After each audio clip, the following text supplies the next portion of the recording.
జిల్లా నగరి నియోజకవర్గంలో పార్టీల మార్పులు చేర్పులు భారీ ఎత్తున జరుగుతున్నాయి. విజయపురం మండలం వైసీపీ ప్రధాన కార్యదర్శి ప్రకాష్ యాదవ్ తన అనుచరులతో కలిసి టీడీపీలో చేరారు. టీడీపీ అభ్యర్థి గాలి భానుప్రకాష్ వారిని సాదరంగా పార్టీలోకి ఆహ్వానించారు.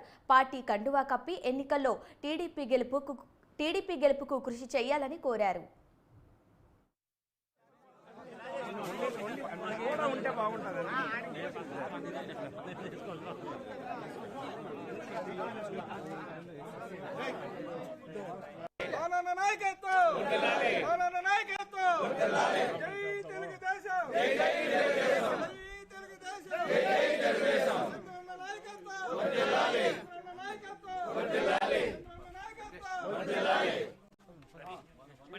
అటు చేసుకోండి మీరే పట్టణం అసలు కదా కావాలి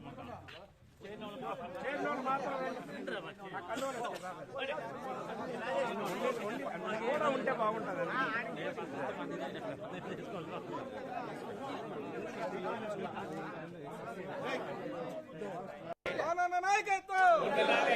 నాయకత్వం